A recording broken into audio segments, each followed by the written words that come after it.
c'est quoi le cabinet d'avocats idéal pour eux. Et Mmh. ce qui revenait sans arrêt, c'était que le temps passé fonctionnait pas du tout pour les accompagner.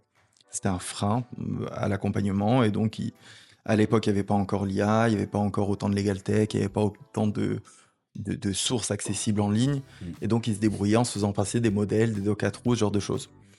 Et nous, on avait une volonté, c'est d'accompagner le plus grand nombre d'entrepreneurs possible, d'enlever cette barrière du droit quand tu veux créer ta boîte et te lancer. Mmh. Et au fur et à mesure de ces rendez-vous, on s'est dit qu'on allait tenter ce que faisaient la plupart de nos clients, parce qu'on avait énormément de boîtes SaaS, c'est-à-dire de créer un modèle à l'abonnement, abonnement qui soit un véritable abonnement, parce qu'avant on faisait de l'abonnement, mais limité en nombre d'heures. Tu avais un abonnement que tu payais tant pour 30 heures maximum. OK. En réalité, c'est du temps passé. C'est du temps passé déguisé, quoi. Voilà, c'est pas de l'abonnement. Donc on s'est dit, on va tenter de créer un vrai abonnement Mmh. illimité qui couvre tous tes besoins courants. C'est-à-dire que il y a peu de choses qui vont potentiellement pas t'arriver qui sortent de l'abonnement. Est-ce que ça veut dire qu'en fait, tu scopes presque à l'inverse, c'est-à-dire tu dis: «Voilà ce qui n'est pas compris, tout le reste, c'est Exactement. dedans». Tout OK. ce qu'on sait faire est dans l'abonnement, Ouais. sauf des choses ponctuelles qui peuvent ne jamais t'arriver. Une levée de fonds, M&A, Mmh. des contentieux, mise en conformité RGPD, certaines choses comme ça.